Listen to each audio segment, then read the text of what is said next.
Okay. We do? Okay, I'm just checking.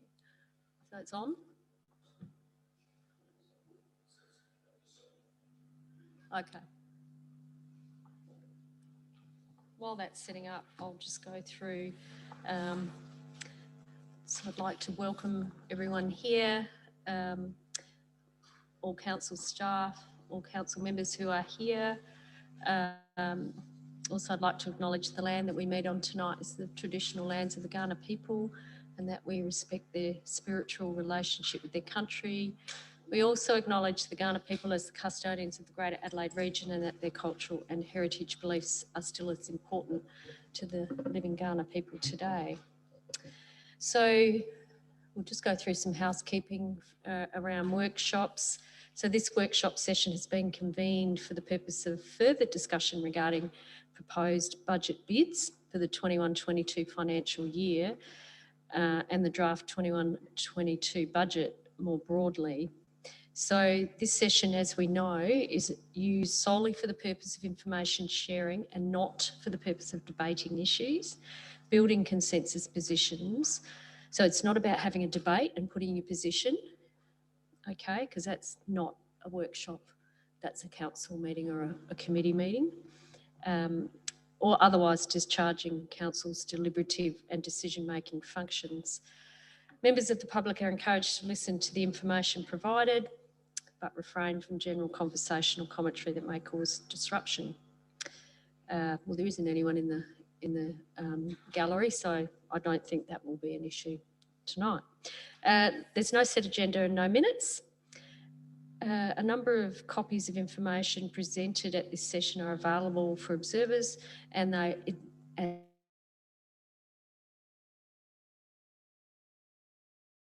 yes, thank you. So if you can turn off your mobile phones or turn them to silent, please. If you do need to take a phone call, please take it outside. And we won't need to go into confidence. As far as I'm aware, I don't believe there's anything in our papers that require that. So we won't be using that clause. So now what I will do is hand over to you, Mr. Horde.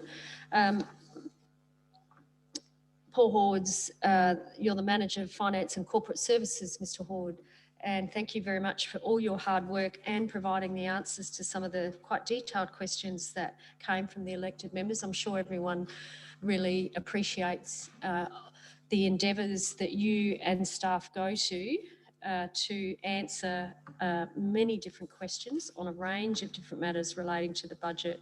So over to you, Paul. Thank you. Thank you, Mayor Karen, and thank you members for attending the workshop tonight. By way of update from the previous workshop, I'll just, Mayor, briefly walk you through the information that was provided with the memo and the couple of attachments provided. But the key new information now tabled to you tonight is further to the previous workshop. We've now included all the elected member budget bids that have been received. So thank you to those members who've populated the forms for us. So we've provided that as table 1 on page 1 of the memo, but also as an attachment to the memo. We've then in that attachments provided the breakdown of the information provided in those budget bids. Also, Mayor, as you've touched on with your introduction, we've then responded to the series of questions that were raised at the previous workshop or separately via email. And as a final point relative to the operating budget that's previously been tabled, I'm just referencing a couple of key elements, members, in relation to firstly with the Norma draft budget, which we've received within the last week from them, and what I've noted on page 7 of 8, members, it's certainly pleasing to note from their not only their revised budget for 2021 financial year, but also their draft budget for 21-22. They have, or they're certainly earmarking a significant reduction in their operating deficit. As we've noted on the bottom of page 7 of 8 of the memo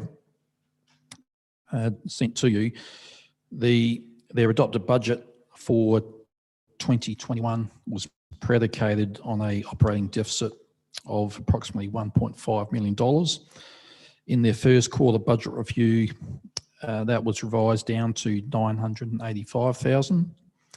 And in their second quarter budget review, which we've just received from them, that's reduced further to $371,000. So the key point of reference there, members, is that the impact on our operating result is it doesn't impact from a cash position, but we do need to reflect our share of the operating result in our budget, as similarly do Playford and Salisbury. And as we've indicated in the memo, for 2021 financial year, that revised forecast will reduce the operating deficit for the town of Gawler by approximately $60,000. And then for the 21-22 financial year, they are projecting sort of forecasting a small operating surplus of $97,000. And that improvement in the operating result, based on what we were previously foreshadowing for 21-22 from Norma, means an improvement in town of Gawler's operating result of approximately $90,000. So certainly a very good news story on that front. And the other key point Mayor wanted to was on page 8 of 8, the second reference point there with the operating budget, just relative to the new general rate revenue from growth. Members may recall, certainly last 5 years I'm aware of, Mayor, the budget's always been predicated on new revenue, new general rate revenue from growth in the order of 2%. And we've consistently been around about that mark. But based on analysis to date, with the valuation data we receive on a weekly basis from the State Valuation Office, so it's subject to further change leading up to the adoption of the budget, we are now foreshadowing that growth percentage will be currently in the order of 2.3%.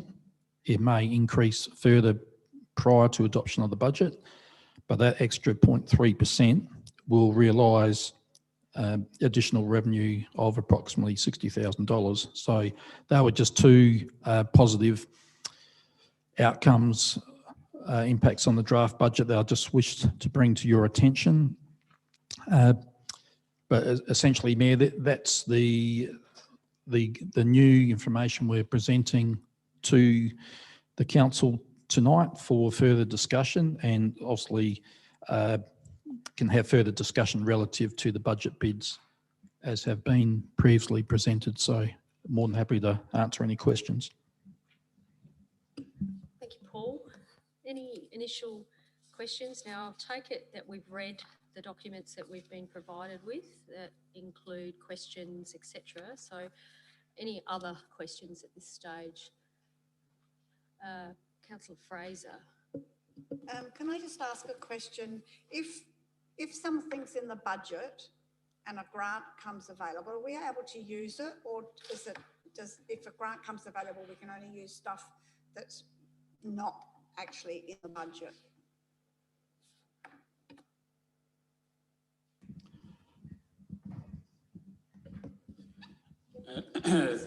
Through the chair, we certainly have a discipline where grant opportunities come through, and we consider them, that we pursue them only if we have money in the budget. However, by exception, there are grants and funding opportunities which have conditions that if they're in the budget, pursue them. So it's a case-by-case proposition, but in terms of the overall sustainability of the budget, we seek to realign funding that's already provided for and stretch the money out as best we can.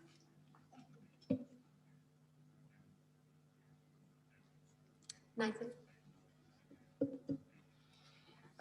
Just in answer to my Edward Street footpath question, if we wanted to elevate that street up, given some of the information I'm getting from a ratepayer in that area, would I have to put in a motion to move that street up in the list from a bit closer than 30 years?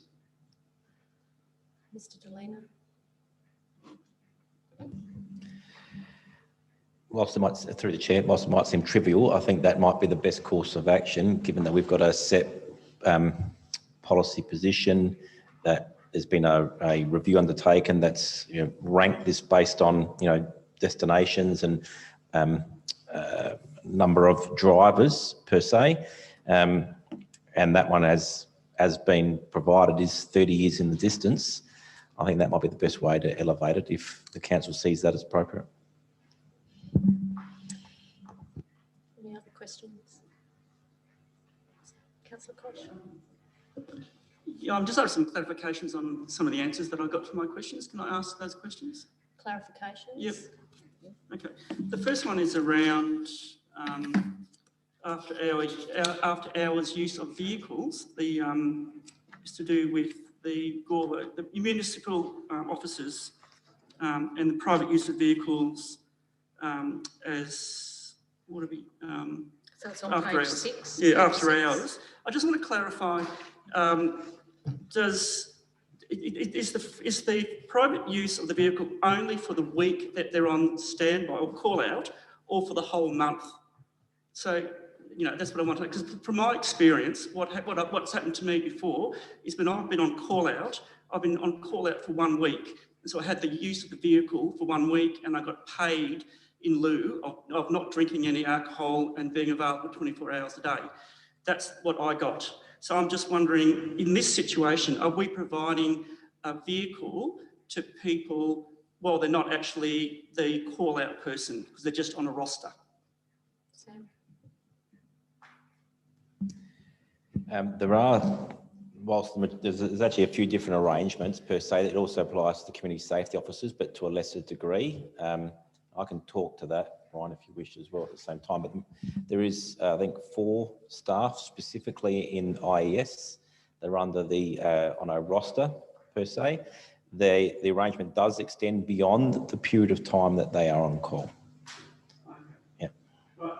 Look, my calculation for that is $108,000 that we're paying for that that arrangement, compared to potentially just $27,000.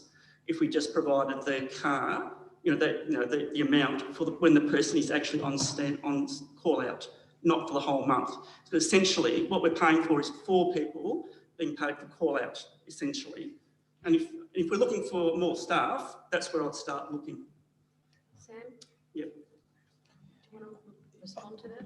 I can in the sense as I can't validate the numbers.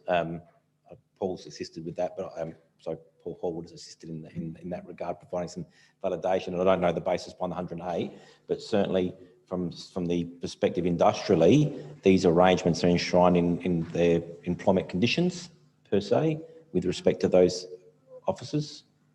Well, when I read this, it doesn't actually say that. It actually says for each hour or part thereof, that employee is required to be on standby. So that's the week that they're on standby, not if they're on a roster somewhere, because they're not on standby. Because if you're on standby, you don't drink any alcohol, and you're already 24 hours a day. So that means that those 3 other people must be not drinking any alcohol and be on call 24 hours a day to get that payment. That's my understanding of it. So there is some further clarification that's required. So can you take that on notice, either yourself or Paul, and provide that clarification? Yeah, we can certainly provide some clarity in terms of the number of people. It is. I can advise it is built into their actual conditions of employment, also the contract of employment per se. So it's not as easy just flicking the switch per se, in terms of realising any savings per se, or changing those conditions. Okay, so we might circulate that if you can, Sam. Yep. There is an arrangement with respect to the community safety officers that is different, that is aligned to just the periods of time that they are on call. Do you want to talk to that, Ryan? Yeah, through the chair, there is, but those officers don't have it for private use. Okay. All right. Got another question? Yep, sure. It's to do with the turf and how we're watering it. My question was whether we've actually brought some of the reserves that are actually classified at TQVS4, which are actually being watered at category 3, and that was in the report done by Mr. Charlton. My question was whether we've actually gone and actually brought those reserves back to the correct classification. And if you look on page 26 of 47 of Mr. Charlton's report, it actually has an outline on how to use that matrix. And you actually have photos, and I've used this myself, where you actually go and match the photo with the turf to look at the quality. And basically, the more you water, the greener it gets. So what you do is you actually reduce the water. If it's being watered at TQV3 and it's supposed to be 4, you'd reduce the watering down until you get to that level. So I'm just wondering if that's happened or not. Because the answer I've got in here is nice, but it didn't really answer my question. Yeah, through you, Mayor, the intent is, so the irrigation scheduling is based on a TQVS4 per se. So, however, there are factors that influence the need to increase or increase the irrigation above the base irrigation rate, because there are toilets connected to irrigation systems that, obviously draw water that you can't just, they're not, at the moment, we don't have the means to separate them out. There are irrigation bursts that occur from time to time. There's inefficient, some older systems per se. And there's a couple other factors that I'd listed. The intent is that we are maintaining it at that TQS4 for the majority of reserves. The sporting reserves are TQVS3 per se, so a bit of a higher standard per se, relevant to their use as regional sporting facilities.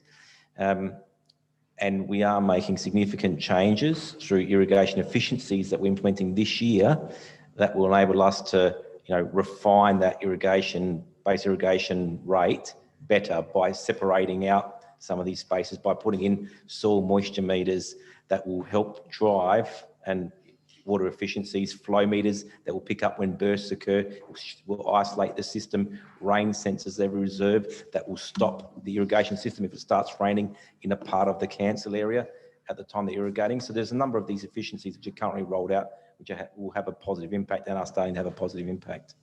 So in page 6, on page 6, it does talk about what you're rolling out with your efficiency upgrades, in particular your rain sensors. So how far into that rollout are you? Because I think I've read that correctly. It's happening this financial year? Yeah, certainly staff are progressing through there. I haven't got an exact percentage. I understand all the rain sensors have actually been installed per se. And they're working on the highest users with using facilities with respect to the soil moisture meters.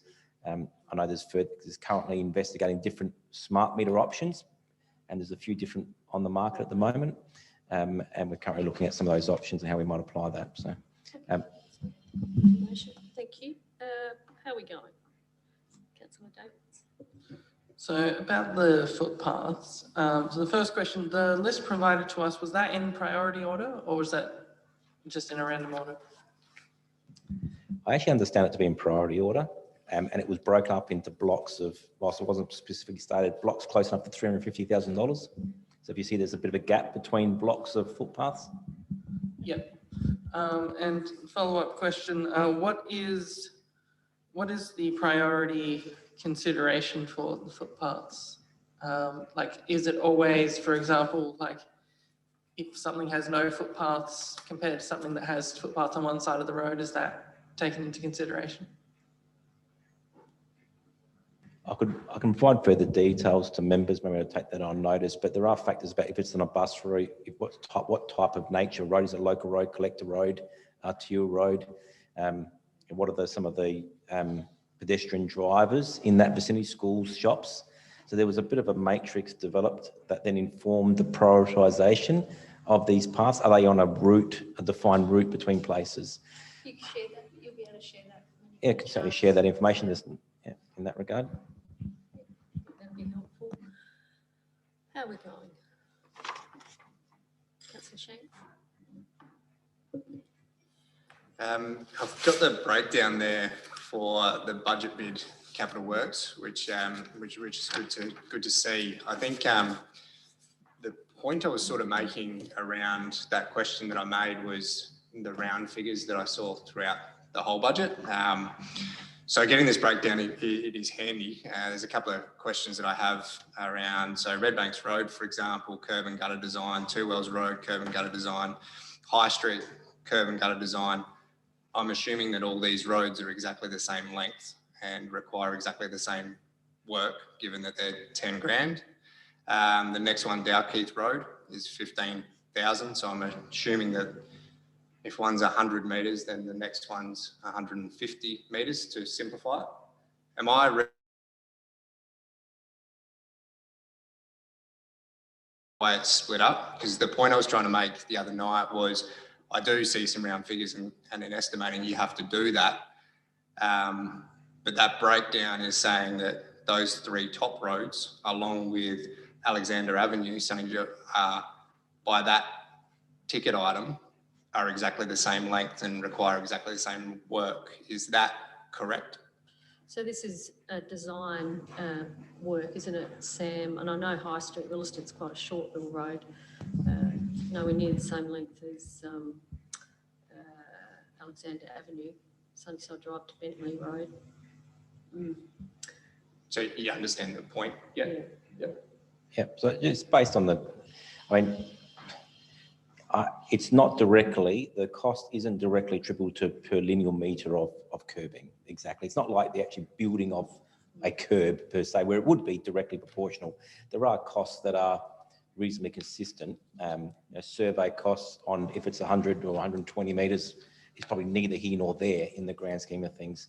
And the cost to undertake the design, it's probably not directly proportional. I can provide the lengths. I don't have that on me at the moment.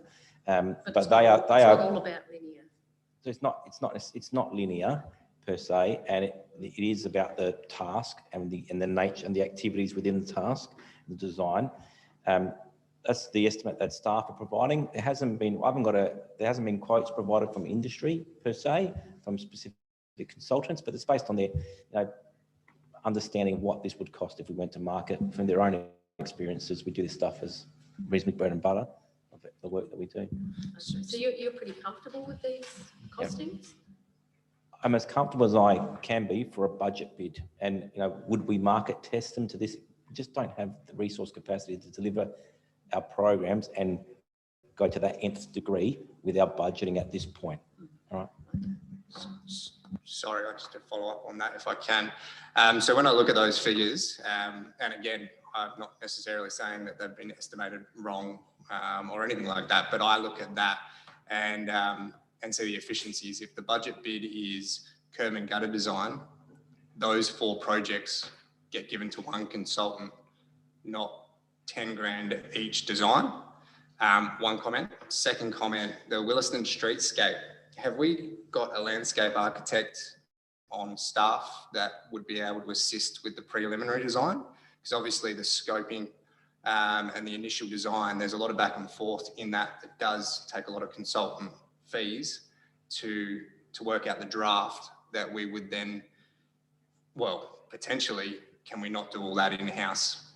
I guess is question A. B is, can we not come up with a pretty strong concept that would see us, lowering that 25K. Sam, because that's been on the books for a long, long time.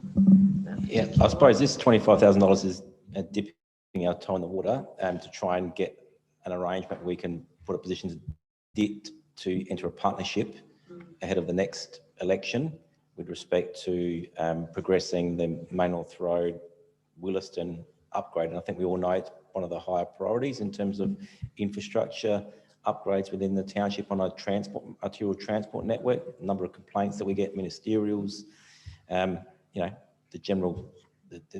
the level of infrastructure is just not appropriate. In terms of the ability to do that in-house, part of this is landscape design, not all of it. And we are doing some cross sections and some work to inform this study, but it's not just landscape. It is the streetscape refers to the civil design aspects, reviewing some aspects of the civil design, aligning it with the Williston LATM that's been undertaken, and So really, there's elements you can, but elements that you would get outside consultants to help with. we'd have to, and you know, while we have really good resource in house that's assisted, for instance, with the Hemmerford Playground. That resource at the moment is stretched and is working on, you know, projects that we just can't backfill other positions for. We're struggling to backfill employees, so I just don't know where we're going to be at that time. And even if it was done in house, we would still capitalise the work, so they're still funding their salary through the project per se. So, and we do account for that. There's about $900,000 worth of engineering salaries, of which the landscape consultant's time is booked. I think it's 20% of her time is booked to doing in-house projects. Okay. Right. How are we going, members? Any other questions at this stage? Okay.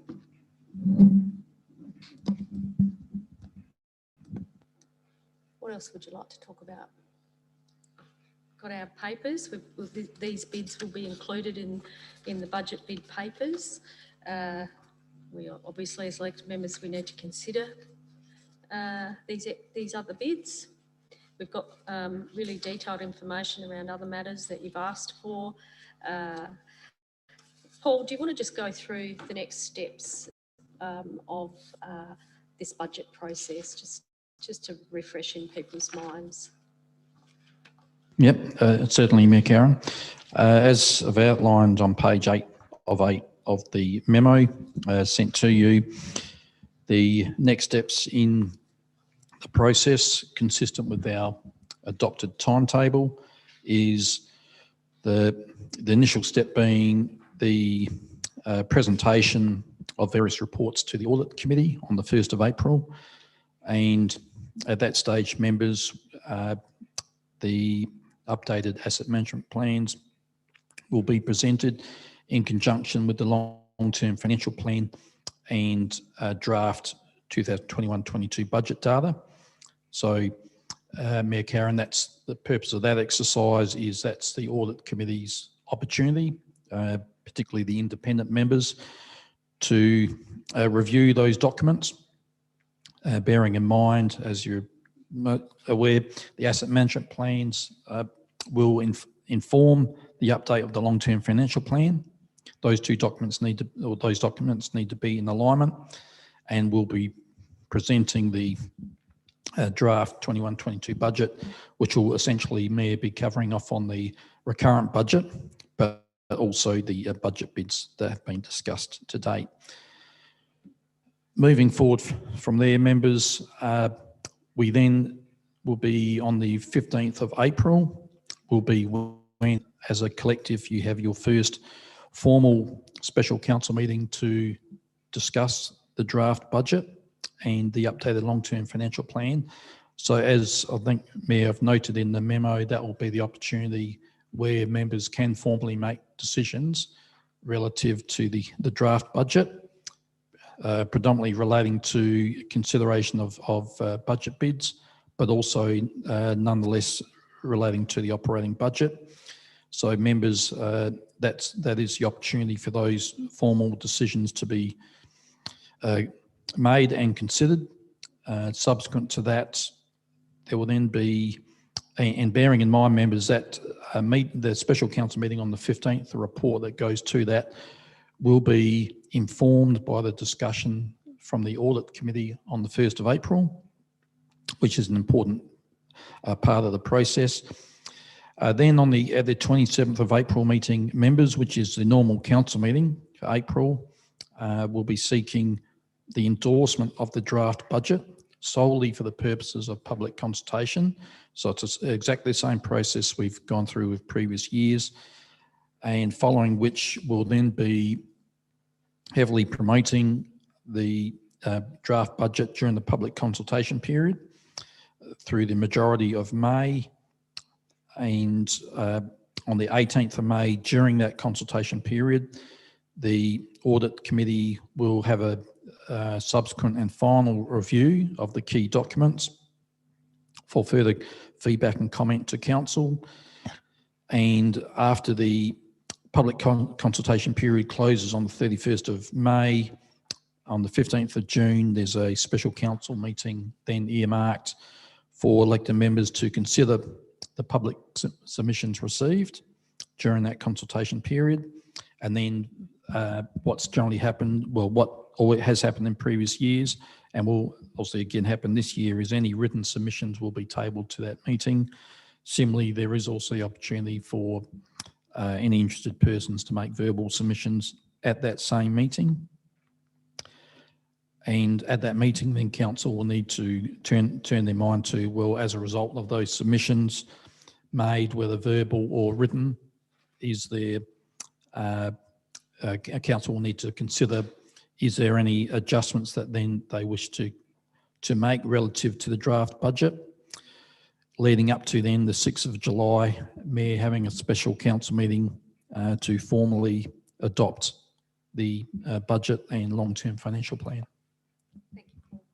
So that's our quite clear pathway towards endorsement of our final budget, with lots of steps and opportunities for decision-making, discussion along the way, and also review by our independent audit committee members. So, how are we going? Councillor Davies?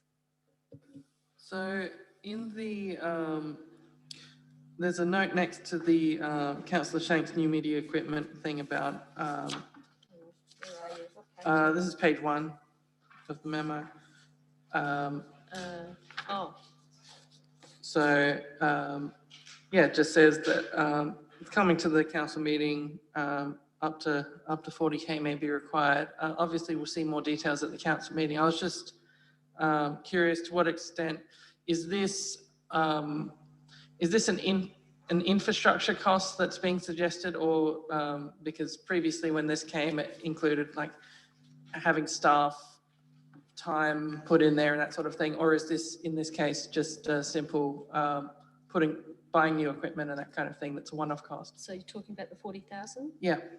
David?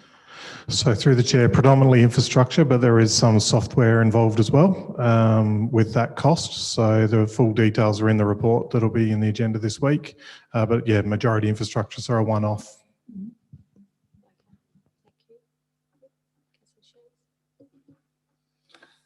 So just on that, I guess the conversation I would like to have is, so I've put in $25,000 there based on some advice that I've got from, media companies, et cetera, What budget items do you see my budget bid being a bit of a double up in? Is this on the radar? You've come up with 40 grand. Are we saying that, we want 40 grand or it's nothing? I'm just trying to get my head around the double up, because there is a couple of my bids that, I'd be happy to accept that there is some staff bids in here that could potentially go to what I'm talking about. So, yeah, so just some, I guess, discussion around that while we're on that one. David? So through the chair, in relation to the live streaming improvement option, there is currently no staff budget bid in the works at all, so it's not a duplication. We were suggesting through the council report for council to consider putting a budget bid in if the council wanted to go down the paths of expending that close to $40,000. So it's not necessarily a double up with the $25,000 bid that you've put in.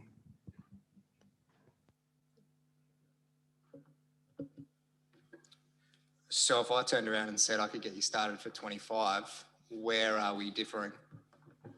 I think you were talking about software as well as hardware. Yep. So through the chair, I'd have to do an analysis of exactly what your 25's getting, as opposed to what the improvement option up to 40,000 is, to understand exactly what that difference is. And I don't. This week, and maybe that will trigger some thoughts, Nathan, that you might be able to feed back, and it might clarify some further discussion around that. Okay, that'd be quite helpful. Okay, right, how are we going? Where are we up to? Any other questions or comments at this stage? Yes, Councillor Shanks. I mean, I'm more than happy just to run through my budget bits because Cody started me off here. So if I can. So I've put in Aspire Estate play equipment there. As you know, there's the discussions that we had with the ratepayers a little while ago around some Aspire Estate not really being happy with what they've got. I've put in there $27,000 for the equipment itself. However, I've rounded up to $40,000. I had a conversation with Mr. Delena earlier, just around how I got to that figure. Just to be clear, this is around extra play equipment being installed in a location that's really close to the current Aspire Estate equipment, just next to it, with a fenced precinct around it, which would see a lot of the boxes ticked on what the ratepayers have been talking about. I do note that there is some other items, safety concerns and everything like that on the hit list that they have brought up for attention to us. But this budget bid is about ticking the box on listening to what they're after, and also providing us a good asset moving forward. So that's how I got to the figure. The figure of 27,000, I actually rounded up from 24,000, and it's based on an age appropriate, I say in quotation marks, on a playground that we installed in a school. So I'm familiar with what these things cost, and I have rounded up as I see the trend, and I have allocated an extra 13K to the project as well, which, as I've noted there, is well over a 10% contingency, and playgrounds are considered a very low risk construction project.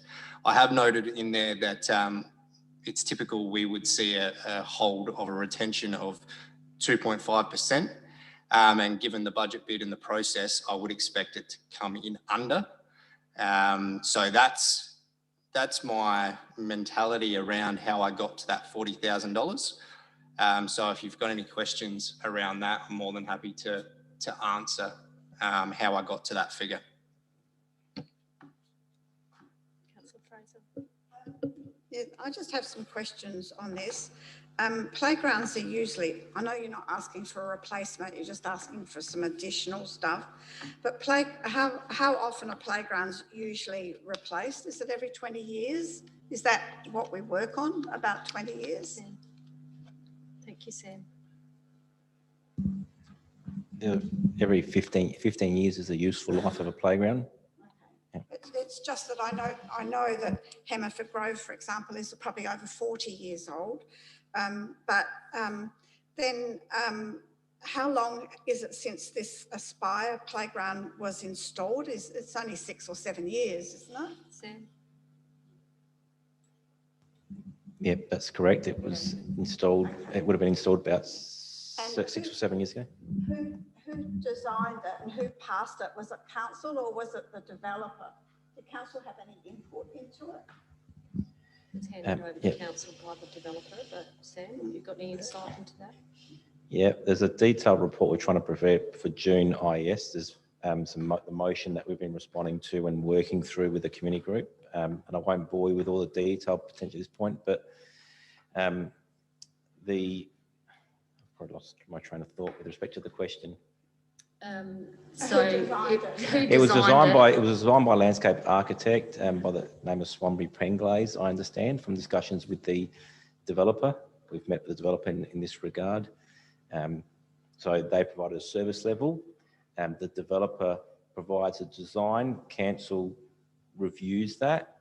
We, try and adjust that to meet our service levels. But invariably, they come up with a design and we don't redesign it per se. The developer seems to, dictate that they know what's best for their community. In this instance, they've got it wrong because their community is not, the community that's moved in is not supportive of the equipment, either at Gately Circuit, which I think this is proposed to go, the very young children playground, and neither the other playground, despite them being new and to the I suppose average passerby would expect it to meet a reasonable service standard. But they've pointed out particularly with the young one, which Councillor Shanks is supporting, some relevant considerations with respect to some basic equipment that's not their slides, multi-play, which I think this is allowing for, some climbing ability, and having a decent swing potentially. So just on that, I've got a question around just spatially across the town. We've got multiple playgrounds. I think I've asked you before about auditing playgrounds and making sure we don't double up on one piece of equipment as against another, and having a broad experience across the town. So you can't provide one playground with absolutely everything for all age groups. I don't think that's possible within the confines of what we have and what we provide. So just your thoughts on how we're going, or whether we're hitting the mark as far as getting a balance across different age groups that engage with our play spaces. Aaron, for that tricky question. What I will say is that we haven't got a playground strategy. We haven't got a playground strategy that's reviewed the ABS, Bureau of Statistics data of our, council area, and define what levels of playgrounds we should have in different locations. I know that they can be done and they are undertaken that way. We have, a number of playgrounds that have been developed by our developers based on what they understand would be required for their community, and they are invariably different. Our playgrounds are invariably different, but they're not specifically set up for the different demographics as they stand in our council area. I think more recently we're undertaking consultation to inform our playgrounds, which has been really useful because that will pick up that local demographic per se. And I think the Hemmerford has been an example where we've done that well. And hopefully the community will be satisfied with the results that we deliver. And I think if we can get it supported in the budget, the Britton Street Gawler West Playground, proposed for 21-22 will follow a very similar process.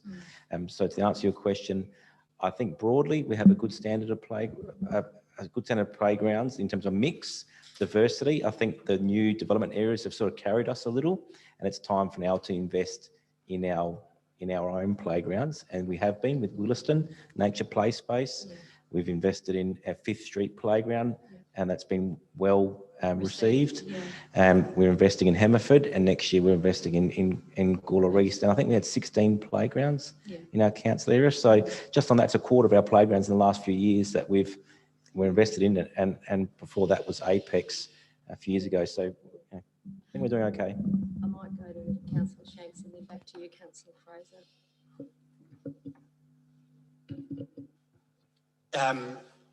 For visiting local playgrounds quite regularly, I sort of do get a good gauge on what we have, and I can't argue with the amount of good play equipment we have. The problem is with Aspire Estate is we have a good bunch of ratepayers that are not happy with the infrastructure they have in their area.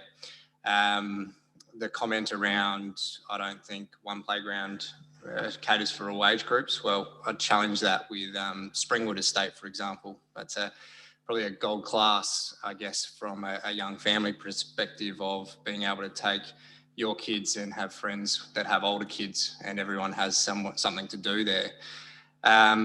Aspire Estate residents are a little bit frustrated in, I think, the pause that's happened in the development, the sweat track and all that sort of stuff.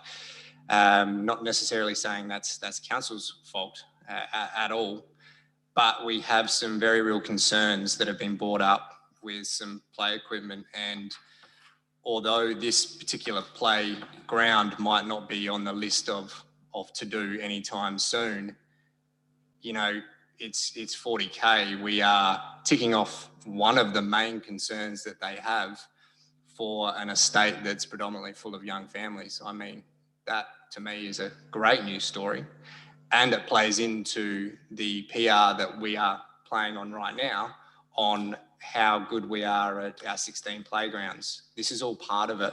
And we're not talking cattle stations here. We're not talking 100 grand, 200 grand, 300 grand. I'm saying that we tick a box by spending a measly 40 grand. And if you give me enough time, I can pick apart enough of these other things to find $1,000 here or 2 grand here, and I'll find $40,000. I think I sent you a list of where it all is. It's easy enough to do. We shouldn't overcomplicate it with pairing this all together with every playground we have, because we have a few good ones and a few that are getting tired and a few that are more tired than this Aspire Estate one. So the reason for my bid is merely to listen to the ratepayers that are contacting us. Okay. That's it. Do you want to bring up any of your other bids? Oh, hang on. I actually said I'd go back to you, Councillor Fraser. Just press it again, Dora. Just press it again. There you go. I agree with you, Councillor Shanks, about Aspire Playground. I'm just concerned that we've already, this budget, we're already spending a heap of money on playgrounds. I think the Aspire Playground with that water there doesn't seem to be reeds around it. It's like quite dangerous. So in that respect, I do agree it needs a fence. They do have a green grassed area. And they've got a path that they can ride their bikes on. I've noticed that they've got that as well. And maybe just an adventure playground would be good for them, something, you know, but they've got, yeah, I just a bit worried that we're in the budget, there's already all this money for playgrounds, and now we're adding some more to it. And, you know, maybe, I don't know, maybe it can put off till next year, but if somebody falls in that pond in the meantime, I'm going to feel very guilty. So I don't really know what I'm doing here, yeah. So any other, do you want to raise any other sort of information on your bids without debating and put forwarding your position strongly? Fine line. Yeah, no, I appreciate that. Just one last point on the Aspire thing. I think, you know, the way the staff are approaching this one is a bit of a learning curve as well. I think you'd agree there, Sam, and exactly the points that you pointed out, Di, are valid points 100%. I guess our processes are what we're trying to work on, and the fact is we didn't have those processes 6 or 7 years ago. So, you know, that's why we're just rewriting that wrong. That's what I'm putting up there. But look, I'll move on to local and arts initiative. Just putting it forward around the groundswell that we've got around public art. It's crazy what we're seeing come through. I put $50,000 in there, not knowing what was going to be presented at the CCS, and I'd be more than happy to drop that by 25,000, knowing that, knowing that we do have something in the kitty. I do understand that, you know, the importance of these sorts of projects might not be seen as the fundamentals, and that's also an argument that I'd be willing to have. With this budget bid, it's again just listening to what the ratepayers are calling for and the real groundswell that is coming for it. And I think we are touching on it with the 25,000. I think thank Erin and her team for that. But yeah, I'd like to see us really build on that and be another town that people are proud to come and do the art walks and the drives and everything that other prominent towns have in our state. So this I see as a small investment for some potential economic growth. Okay. Yep. Councillor Fraser. I really like street art, but can that be incorporated into the beautification as part of the town beautification instead of having it as a separate item? Also, I went to Fremont Park today, and they've got new toilet blocks like we're going to put in. And on the sides of them, they've actually got blown up photographs of the park itself. And it's absolutely beautiful. It's absolutely magnificent. I'm not suggesting that we use that all the time instead of street art, but that is something that we could do. It would be a lot cheaper than doing street art. My first preference for street art, but we haven't got the money, is the swimming pool. I think the front of the swimming pool is just screaming out for graffiti. You know, that's going to cost a lot of money to do that, and I understand that. So, but I was just wondering if there's any way that this can be incorporated into the beautification plan, because that's really what it is. Henry? Yeah, if I could just make some broader comments. So the budget is an iterative process. We're hearing elected members are hearing from us. And I think that was demonstrated in the report that we did present to CCS in terms of funding that was allocated late last year relative to the COVID response and activation. So that's why the administration presented the application of that funding to local art initiatives and murals. So, you know, we're on the same page in terms of, yet again, whether or not that $25,000 or $50,000 for the mural focus can fall out of the beautification plan idea that Councillor Goldstone has presented. Well, that's for these sort of discussions to work through. And I invite Councillor Goldstone to present his thoughts about that, because he may have some other ideas, but it's very much an iterative process, and it's not until we actually strike the budget that we have some level of sort of formality to it. But even after that, it's informed by other conversations and other opportunities. So, yeah, if I can just sort of reflect on that. But yes, there is a possibility that mural component can fall part of the beautification plan, but that would then be, you know, what council thinks about the purpose of that plan. So I might actually go to Kelvin now, and given that that's your bid, do you want to make any comments without putting forward your position and debating? I guess my initial thought was it wasn't anticipated that that's the sort of thing this money would be spent on. It's more about doing on-ground works to improve the appearance of corner. I suppose you could call it beautification, you know, a blank wall versus a nice mural. So, you know, the scope for it to be included is not in the draft beautification plan at the moment, because it's more physical work to try. More landscaping and beautification of streets, isn't it? Yeah, there was some talk about signage, improving signage and so forth. But initially, the beautification plan is about just improving the overall appearance of not only the entrances to the town, but, you know, the various streets throughout the different areas. And that might be part of the public consultation and feedback, that, you know, what do we mean by beautification plan? I mean, I'm not saying it can't be in there. I mean, maybe that is. Maybe there's good argument for it to be in there. But just that wasn't what was envisaged initially. But it could be in there. Okay, yep. Councillor Fraser. Yeah, I'm basically just trying to save some money, but still keep it in there, if you understand what I mean. That's all it's about, really. Yeah. Okay, thank you. Councillor Davies. So considering that we did have some initial projects that have gone through the CCS, have there been, does staff have sort of better estimates at this point of what an upcoming year of new art would look like? Like, was it, you know, because, you know, they would have gone through to say, oh, this is what we can fit into this year. Was there extra stuff beyond that they have scoped pricing on or anything like that? Or is that all at this point? Through the Mayor, no, at this stage there's no other scoping been done. That original report that went to CCS last week will probably give us a bit more of a benchmark, because we'll get some feedback from artists about how much $20,000 gets us. So that's really just a starting point. We haven't done anything past that yet. Okay, so where are we up to? Now, Councillor Tooley, you've got some bids. Do you want to make any comments about your bids?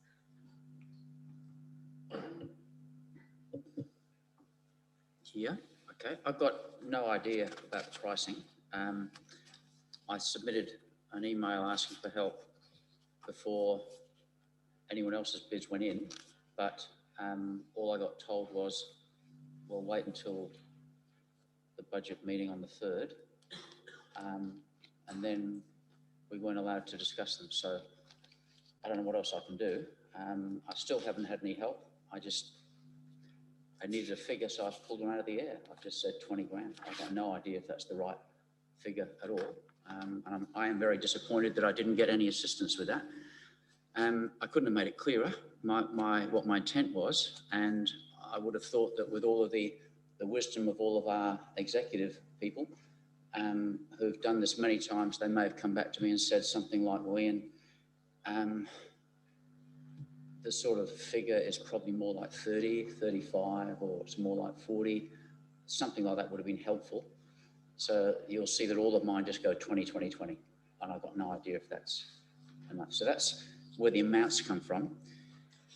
The descriptions, I think, have been pulled from the document that I put in. So the linear car park, it is allied to an item which is in for the agenda, I presume, because the last meeting, I don't know whether we adjourned that meeting or not, but we didn't finish that meeting and there were several items that we didn't finish. So I had been thinking we might have been having a special council meeting, but I haven't seen any communication on that. So am I to assume that those items will be the first item at the next council meeting? I remember asking if members wanted to adjourn and no one put forward an adjournment. So we just finished the meeting. So yeah, no, you're quite right. I remember that. But yeah. what I don't know what that means now is... Well, I think we'll go through the normal agenda and then it's up to members to move things forward or not. So they won't necessarily be at the front because we don't have to deal with them first if we don't choose. We don't have to under legislation because we didn't call an adjournment. I guess clarification would be good because a number of us had submitted to that agenda motions on notice, and without any communication, we do not know. If we assume that it's technically adjourned, we would assume they'd come at the beginning. If that's not the case, then we need a communication that says you need to resubmit them, because what would be very disappointing is if we come to the agenda for March no, and the items that we... Yeah, once you submit a motion... Could I just finish? Well, once you submit a motion on notice, it has to be dealt with. Could I just finish I'm just asking for clarification because it's related to my bids here, is that there were a number of items that were not dealt with that were adjourned from a meeting, I think back in November, from the right, they're still there, unfinished. Then there were motions on notice that I think Councillor Shanks, myself, Councillor Davies maybe. So what we don't know is whether they will be in the agenda, and if they're not, we need to be told, oh, because of this weird occurrence that we didn't adjourn, you need to resubmit. So could we get clarification on that? So once you submit a motion on notice, it is submitted until it's dealt with. So it'll keep coming up on motions on notice. It's not, we didn't deal with our motions on notice, so they'll come up again because you have submitted them. So they're a valid motion, they'll go into the agenda because we haven't dealt with them yet. So that. But we don't know whether they'll be at the beginning or the end. We didn't adjourn the meeting. The previously adjourned items, we dealt with them by moving some of them towards the end if they were confidential, etc. So we actually dealt with those items and then we continued with the meeting. We did not adjourn the meeting because you didn't want to adjourn the meeting. I did ask, but you chose not to. So you those... mean me or the members? No, the members collectively. And so that's the council's choice, not to adjourn a meeting, but then we start with our agenda. We go through our agenda. So the motions on notice that have not been dealt with go back into the agenda because they're still a submitted motion and we haven't dealt with them yet. So Okay. I don't think that's an issue, but it will be a matter for council, like any meeting, as to which order you want to discuss things. You can move that around, as you know. Yeah, I guess we needn't have had this conversation if we'd had perhaps something come to us from above that had said, members realise that because you didn't adjourn, this is now what will happen, but it's been silence. So thank you for clarifying that. So I'll continue as you invited me to do. So yes, that bid's in, but there is also a motion on notice regarding the lineal car park. So it may well be that, well, I put this in because there's no figure in the motion, so I'm hoping these two are complementary to that. But whether it's enough, I don't know. Another one, the activation of Goose Island. Again, I don't know if this is enough, but the intent is clear. As I've made in my submission, it is a major, major asset for the town. It's right in the centre of the town. It's got a lot of historical significance. It has been used in the past for events. It has been really good as a central location for that. And my view, and many in the community, is that it's an underutilised asset and has an incredible potential for our town. And so this is about trying to stimulate some motivation to get something rolling, that we could get maybe an activation plan that would see that realised. And so it's got to start somewhere. So that's the intent of that one. And the final one is, again, and you've heard me bang on about this before, we have the electrified railway line coming. We have growth in the southern aspects of the Light Regional Council. We have development to our east in the southern Barossa, significant growth. We have the unique, really unique benefit of having a railway line that comes to the very end of our main street effectively, that I think many places would kill to have that asset. And with it being electrified, the opportunity to really capitalise on that. Now, whether this ends up being something like a public-private enterprise, but the car park footprint we already have there, I think that has real potential. I've seen many of these around the world where in that sort of location, you build a really sensitive design, multi-level. You can go down a couple, you can come up a couple. You can combine retail, you can combine apartments. The location is just perfect, and it would be an economic win, plus an environmental win, because as we're seeing with park and rides, if you can attract people to leave their car and take public transport, and there is no public transport in that area of the Light Region or Barossa, but those people do travel to the city. If we can bring them here, we can charge a small fee. So there's money to be made. They leave their car there, they travel on the electric railway line into the city.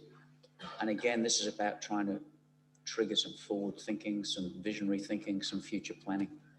So I've just got a bit of a comment around that. I mean, given that railway precincts are generally under the control of state government, and also private development around apartments and retail, I would have thought that a developer or the state government that sits with them rather than local government, certainly we can advocate, but why would we pay good money when it's actually sits with state and a private developer? I just think that, you know, there is a limit to what local government should be paying for, and there should be some responsibility for the state government that actually runs the railways and parking as well. I'll partly answer that. I'm not opposed to private enterprise and private investment. There's been a massive new park and ride out on the Oban area. From what I read in the paper, it seems to have been something that the local council was involved with, but I don't know the funding arrangement in it. I don't think so. There's the very large one at the entertainment centre. Again, I don't know the deal on that, but I do know that councils have a part to play in these things. And if you look at the multi-level car park that was built at the end of Woolies, this council had a big involvement in that.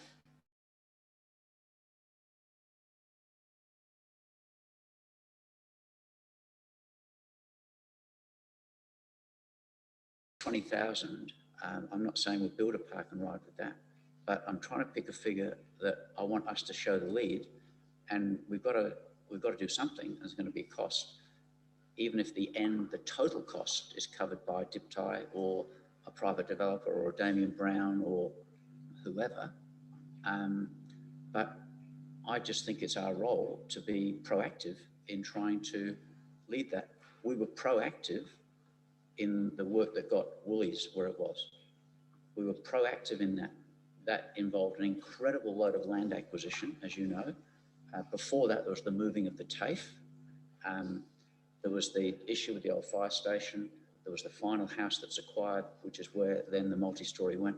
We played a significant role in that, whether we were the main leader, but we were significantly in it, and there was a cost to that. So I've just picked a humble 20 grand, but I'm not saying for 1 minute, Mayor, that we have to do everything. But can you see where I'm coming from? We've got to, I think we've got an opportunity to lead into that in a visionary and proactive way.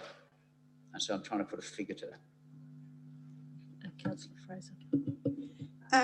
First of all, the car park that we've got there by Woolies, that is a council-owned car park.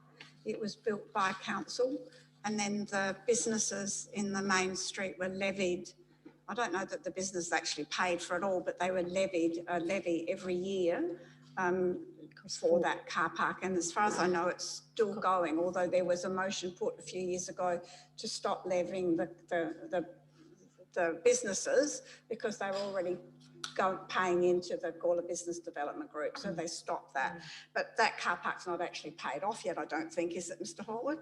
It was 4 million, yeah. It is paid off, is it? Oh, yeah, okay, yeah, all right. paid off. The car park there for the train station is actually owned by the government, I think, isn't it? It doesn't belong to council.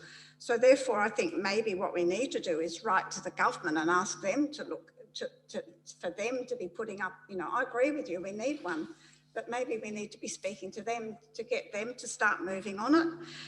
Back in 2015, I think it was just when the council was just elected, we had a big public consultation here about what we envisaged down there at the Gawler Central, and that included apartments and included multi-storey car parks. That must be somewhere that was run by council. I can remember coming here to that. Urban design precinct. Urban design things. So that actually yeah. exists, that must still be there.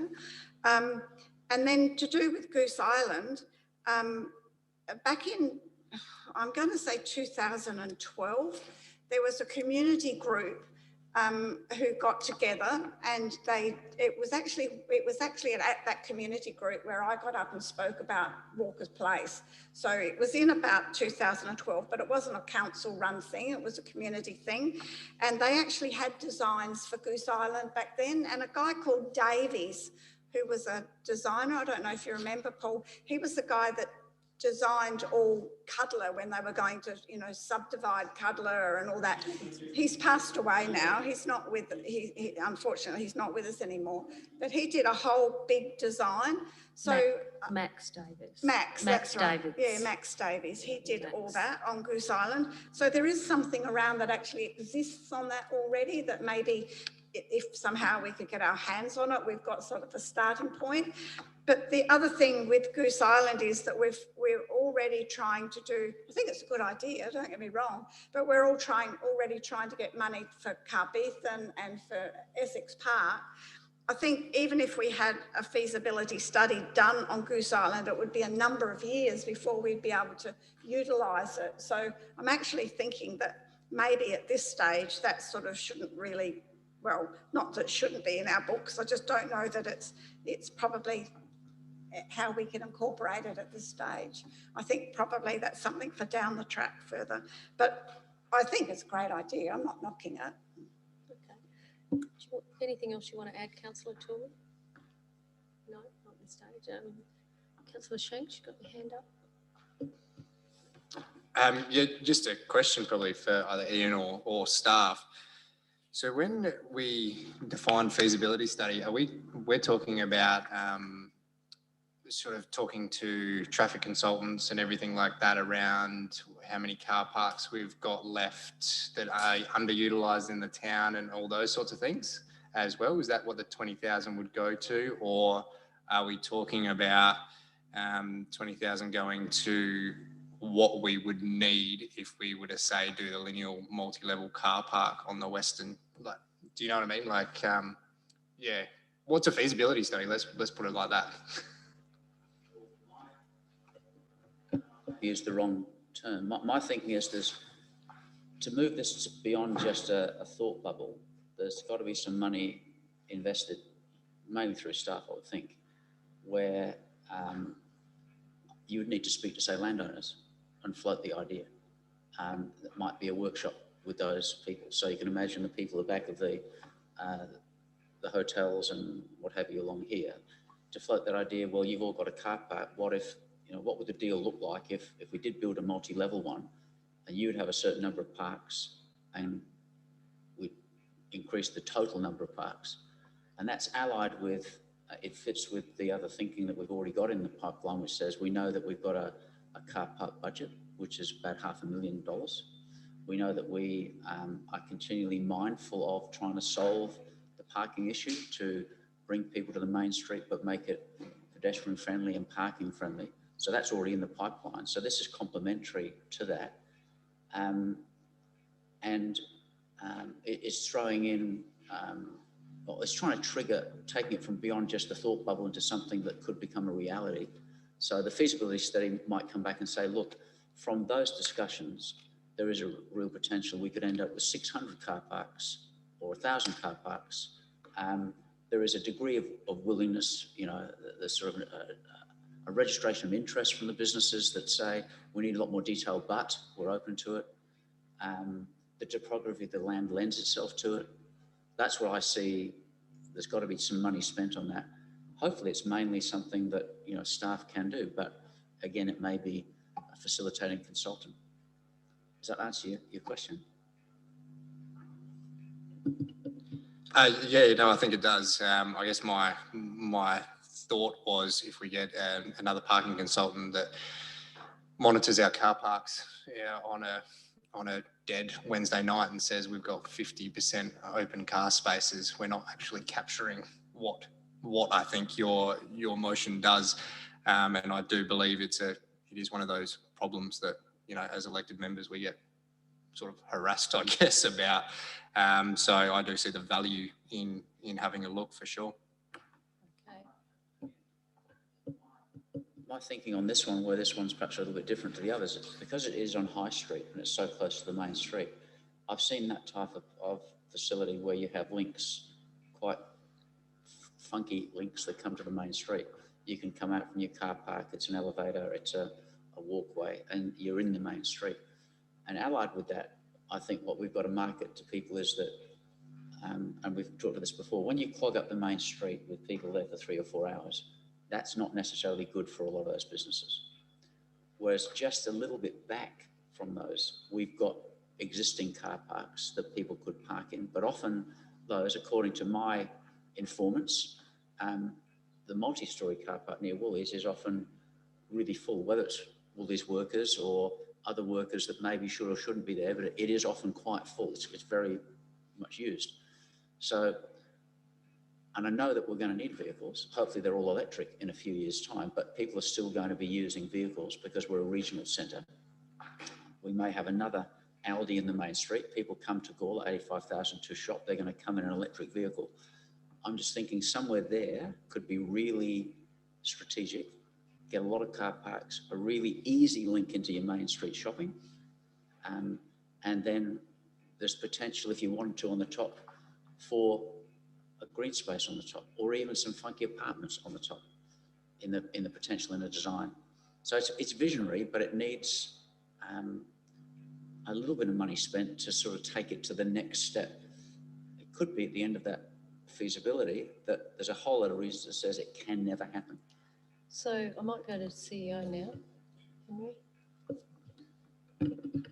Yeah, so the administration, the executive team have turned our mind to the dollar values of all the bids, and in respect to Councillor Tooley's 3 of them, and apologies for not closing the loop back with you, Ian, on this, but when we did have discussions with respect to both the linear multi-level park and the multi-level car park at the Gawler Central, and whether $20,000 was on the mark or not. To be honest, we were sort of scratching our head relative to how complex and how detailed a feasibility study would actually be, and whether or not, depending on how both those initiatives transpire through the budget process. We agree that, well, $20,000 is enough to start the process. And I think moving from what might be a thought bubble to a scoping exercise. So that's why we didn't have an alternative figure, because we didn't know how much that would otherwise be. And that needs to, take some further investigations. In respect to the activation of Goose Island, we thought that the $20,000 is probably on the mark, depending on, again, reporting back to council, eventually talking about, well, scope and options that would otherwise be a suitable amount relative to progressing an idea to a level of detail. So I don't want members to think that particularly the linear multi-level car park or the multi-level car park and ride, that the $20,000 will hit it. We just don't really know, because they're quite unique and complex projects, and we'll need to do some investigation and then eventually report back to council. Thank you. Now, any other discussion on any other bid? Councillor Goldstone, you haven't really touched on yours. I already sort of spoke to it at the last workshop. Yeah, you did. Yeah. But yeah, if there's any questions on it, I can answer them. But it's the same as what I put in before. The amount, arguable, but it was based on some figures that Sam gave me for roundabout development and so forth.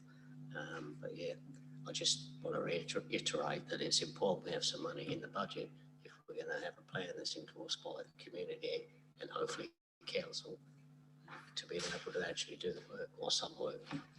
Okay. Councillor Fraser. I ask a question about what we're actually going to get for the 150,000. It's not actually going to do anything. It's just to get a plan implemented, isn't it? Sam? We haven't really got any detail about what the 150. Yeah, it's been progressed as a capital bid. So the intent would be that it be works on ground. From the nature of the bid itself, the beautification plan has a number of different projects. There's a number of roundabouts. We've provided some costings that have been provided. That's costings around about 50,000, 60,000 for a roundabout. It might fund, 3 roundabouts per se. It might fund the start of some beautification on one of the entries. It might be a combination number of things. So, if it is service level, I will say that's not covered by this bid. If it's an increase to street sweeping or line marking, it wouldn't be covered by this bid because it needs to impact the recurrent budget then. Yeah. Sam's right, depending on what the outcome of the public consultation is, the priorities may jump around. So it may not be roundabouts, it might be the entrances, it could be something else. Okay. Right, I might just touch on the bid that I've got in, and that's as part of the presentation that Greg Arns presented to council last council meeting, and really it speaks for itself. It's a half basketball court, and I have actually asked staff what they are worth, and that is $25,000. So that has been checked with staff. And that's all I'll say about that one. Councillor Shanks. Yeah, I'm actually supportive of that one. A ratepayer reached out to you and now you're actioning it. So I'm all for it. The cost, I always look at these costs and I always think, geez, give me the job, I can do it cheaper. But look, I always know that, you overestimate on these things to ensure that you do capture it. So, and there's a whole bunch of contingencies that we have to allow for in local government that I'm still trying to get my head around. So I was just going to touch on my marketing and design, if I may. Yeah, sure. This one to me is a bit of a no-brainer in what we're talking about and what the discussions have been, especially lately around our community consultation platforms and everything like that. I do note that we have a budget bid for a new FTE for $93,000. And look, I would be supportive of that if I was happy with the systems that we had already set up. I do note the marketing and design strategy that came to the CCS, but in reality, it's sort of stock-taked what we know to a degree, and it has pointed out some areas where we could potentially, make our systems better. But the reality is we still have some more work to do to actually scope the effectiveness on how we're actually going to tap into a platform like social media. There's a whole bunch of marketing scope that we haven't discussed yet as elected members. Yes, you've seen some emails, you see some comments on Facebook, but we haven't actually had that workshop to scope it. And we're not quite there, in my opinion, to hire someone to come in and say, this is now your job, because we haven't even created that role yet effectively. So my bid is based on what you would pay a marketing company in the private industry that would be promoting retail, hospitality, and actually it's based on a company that's done a bit of work for local government and state government, which is really handy. And $5K a month would see us get a gold standard, as I quote the company that I got my information from, that would not only set up the system per the scope that we provide, but it would also manage it for 12 months. And if the system's set up correctly, it would actually go back into what the digital strategy pointed out. And that's the 5 to 8 hours a week we would need for someone to maintain our social media presence. Now, there's a lot of efficiencies that you can do on social media, and I'm not an expert whatsoever, but these guys are. These guys are. And for $60,000, the budget bid, you would get a professional company come in and set it up, and then let's talk about a new staff member managing the system that we scope, that we design, and save $30,000 in the process for next financial year. This to me is the right way forward. And it's really hard to figure out how the other arguments come to it, which, that's all part of the process. But if we had it all set up, we wouldn't be having this conversation. And there's a lot of benefit from tapping into the resources. And we've been having constructive conversations, Henry and staff and Cody, and those constructive conversations are really good. But it's about setting this initiative up and starting from your bare bones. And this is what you get consultants in to do, because this is what they're professional at. If we employ one person, which I'm usually all for, but in this particular circumstance, it's employing one person and saying, all right, you set it up.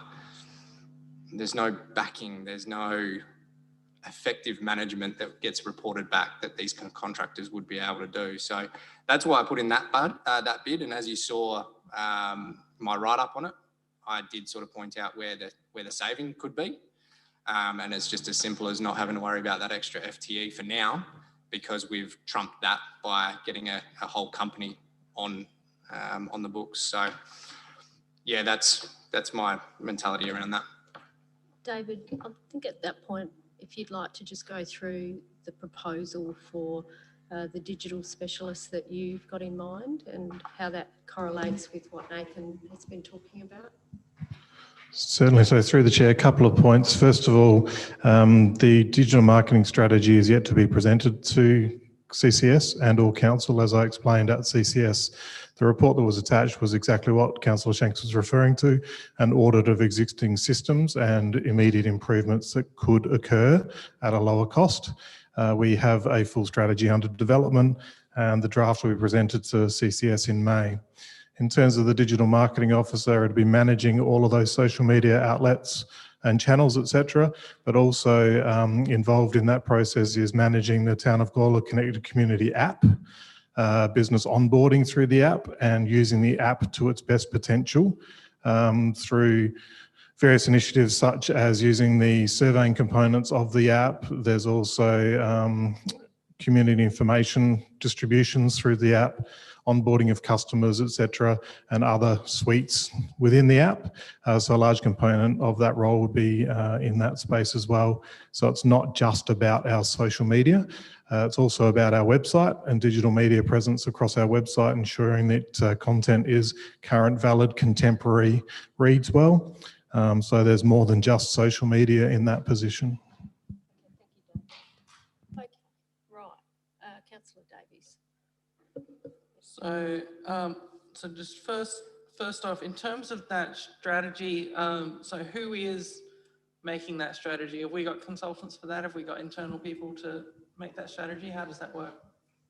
So through the chair, as per the CCS report, it's an external company, Communicate et al., that are doing the strategy development for us. They've done the original digital assessment back in November, and now they're developing the strategy. So it's outsourced to specialist consultancy. Okay, just clarifying that one. And yeah, look, I'm sort of with this position, I do support the position of a social media person. I'm just, I mentioned previously that I'm just concerned about too many hats and what we're hiring someone for. I mean, I think it does make sense to have the social media PR sort of person help with the app to an extent, but some of the projects of the app are not. They're like an economic management thing, or like onboarding people to the app and that sort of thing is like, that's a sort of going into businesses and selling them on apps and that sort of, that's a different role altogether. So if that's sort of, I would maybe prefer having, it split into, maybe you have two, instead of one FTE, you have two, 0.5 FTEs, and one of them is an economic management person and one of them is a social media expert. I'm just, just cautious around trying to fit being, just saying, oh, here are all of our problems. Let's try to, fit them into one position so that it makes full time. Just because obviously there are parts of the app that are marketing social media things, and there are parts of the app that you're hiring a different skill set for that. So that's just my concern. Yeah, I think that, and I think the app, one of the app's greatest potential is getting community members to use council services or book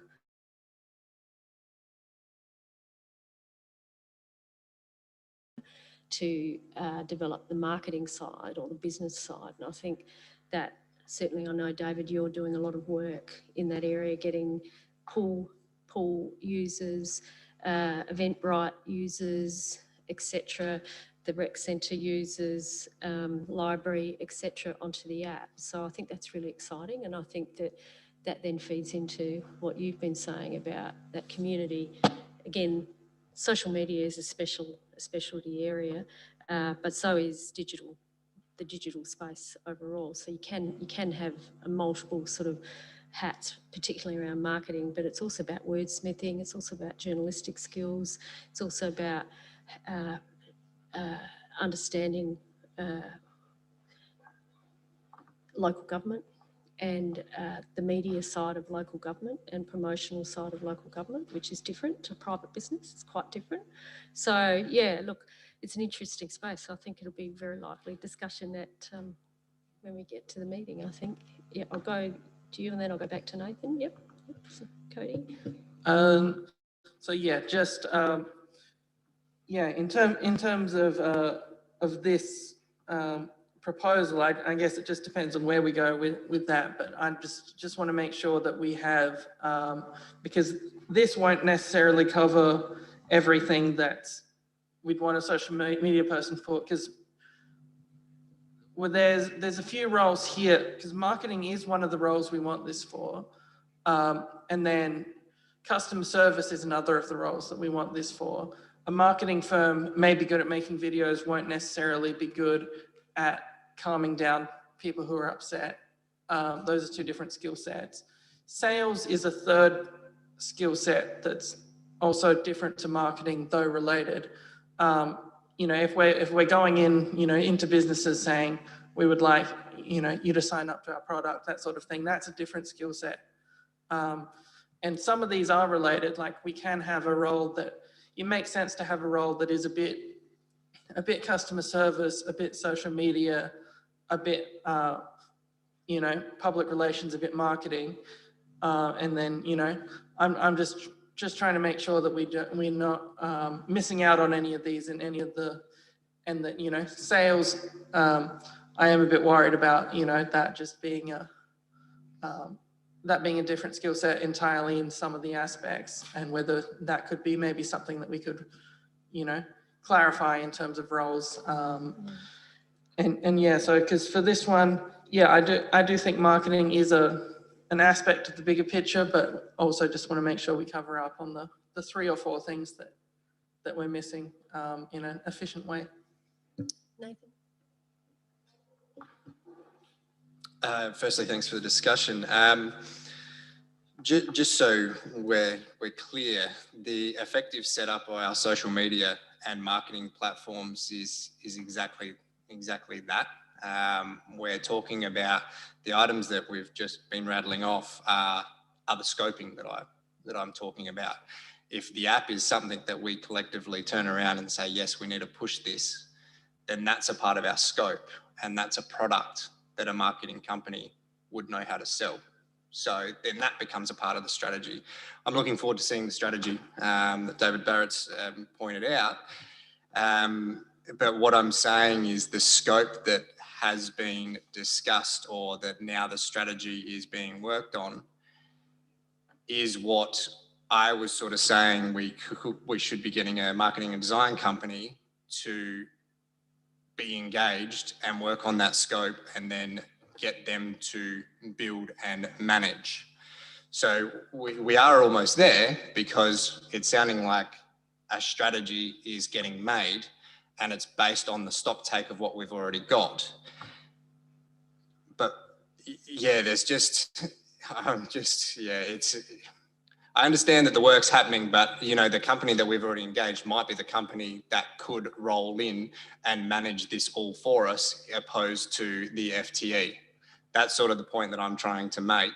And given the pricing that I've got from companies that work in private enterprise, but also have experience in local government and state government, these are the sorts of figures that I've got that would cover surveying components, that would cover the onboarding customers, the social media presence, the valid content, the scheduling of posts. It all ties back to engagement, and marketing the app even is all tied up in that. So I'm just saying that, yeah, this is how I'd like to see the money spent.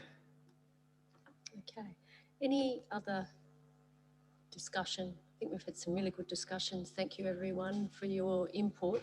Henry, do you want to make any further comments at this stage?